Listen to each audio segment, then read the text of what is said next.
All right, this is the Stone Glacier Sky Solus 1P 4-season tent. Yesterday, Brady, Promise, and myself, we saw fit to bring it up on top of Cedar Mountain, about 9,500 feet, and 10 degrees was the overnight low. My initial impression was the tent was about as good as it could be. I slept rather comfortably in this tent, had a little bit of condensation, but we'll speak to that later. Overall, it's good to go. It's a little cold out here right now and my jaw's a little stiff, so we'll do the rest of this review back in the studio. Now the Sky Solus 1P is a one-person, 4-season tent. And we're gonna start off by talking to the design and innovation of this tent. First and foremost is what you see here is what they call the web truss. It's an option with this tent. You can choose not to use it if you wanna save a few ounces. However, I do like it and I'll show you why. The web truss makes sliding your tent poles through very easy. And then additionally, in that initial setup of your tent, what the web truss enables you to do with these tensioners found at each of the 4 corners is it allows you in the initial setup to set significant tension and add rigidity to the structure even well prior to putting your guylines in place. And again, there's 4 tensioners, 1 on each corner. Additionally, with the design and innovation of this tent, Stone Glacier intended this for the soloist high alpine hunter, meaning that you're looking for those small game beds or any small footprint. No more than 24.5 square feet is what this tent takes up. But this tent gives you a lot of flexibility if you're on sloping terrain or if you're up against a large tree, wherever that game bed might be. And how they do that is with the rainfly, which provides you with your up to 2 vestibules. There's plenty of attachment points for guylines. Either vestibule on either side could be deleted if the terrain doesn't suit. And because of that flexibility, they gave you a drawstring on each side of the main tent body. It's accessed from the inside, but you can get up to the diameter you see here, so you can access your pack, your boots, your gaiters, whatever it is that you want to keep on the outside of your main living space, and also keeping that area clean and tidy. And then you can cinch it and secure it down to where you're not getting bugs in there as well. Lastly, in the design and innovation, being a 4-season tent, you want to get enough ventilation, enough draft to combat condensation if you want it. And they allow you to do that over here at the head, at your head end. You can set, there's a drawstring here on the inside as well. You can set your head ventilation to whatever draft you'd like to achieve. And then you can also achieve that draft by on your foot end, where your foot box is found, setting your draft there as well. If you want to get even more aggressive with that ventilation, keep in mind that you can set your side vestibule access points to a diameter to get even more ventilation if you choose. Now for this construction and material of the Sky Solus, we'll start with the fabric. The lower end of the main tent body is going to be a 20 denier nylon ripstop material, and all other solid fabric is going to be a 15 denier nylon ripstop material.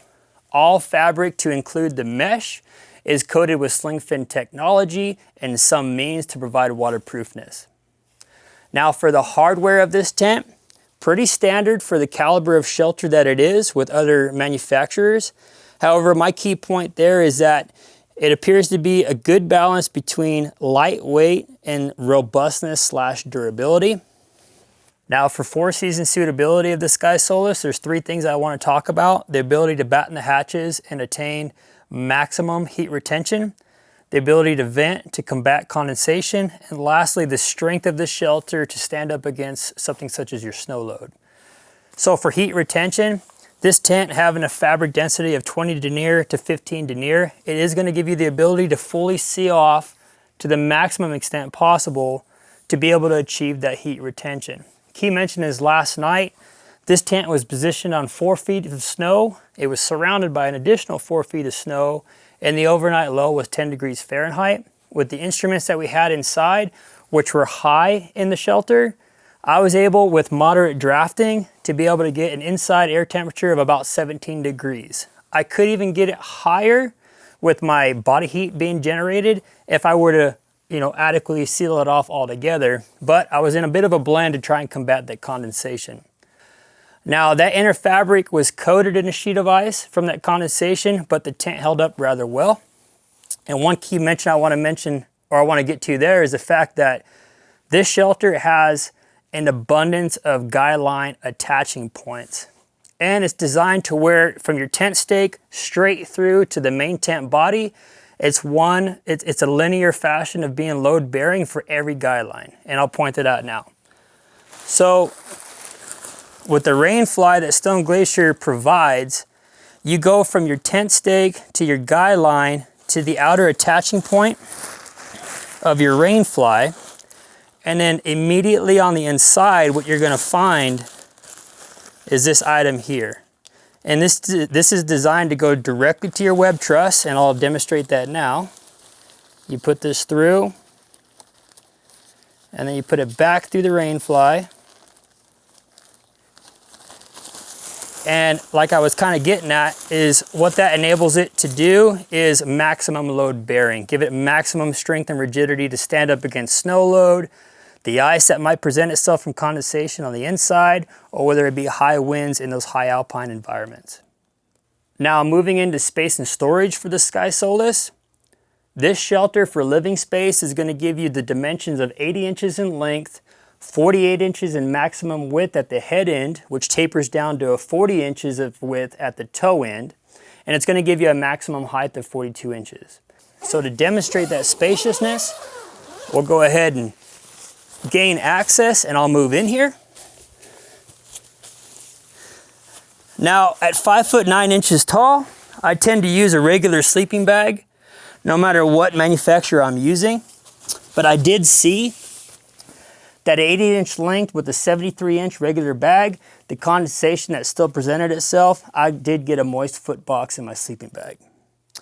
Since we're on the inside, talking to spaciousness, pick up my knife.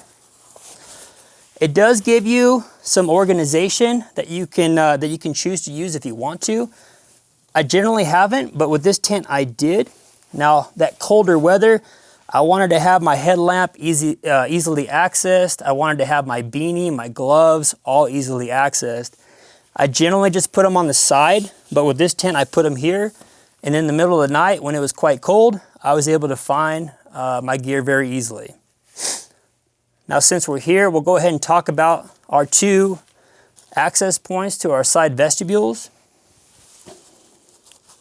They do provide you with the clip, so you can keep the lanyard out of your way. You're not getting wrapped up in it or when you're cooking in your tent and such. But what you can do is with the vestibule access, you can reach through and you can get just about anything you need from an expedition sized pack, which the vestibule does have enough room for, your boots, your gaiters, anything of your choosing.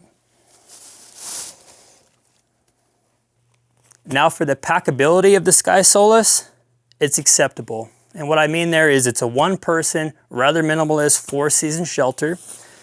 And in its heaviest trail configuration, for weight, it's gonna be about 4 pounds and 6 ounces.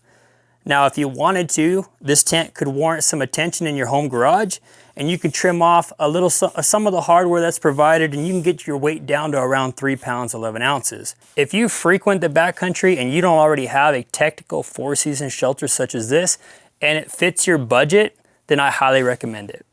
The Sky Solus gives you enough strength, enough design and innovation, and enough flexibility that'll suit a variety of terrain conditions. And in doing so, it's gonna give you a lot of flexibility in the backcountry. So, if you found this video helpful, please like this video, subscribe to the channel. If you have any questions on this gear or other gear, find us at gearful.com and reach out. Thanks for watching.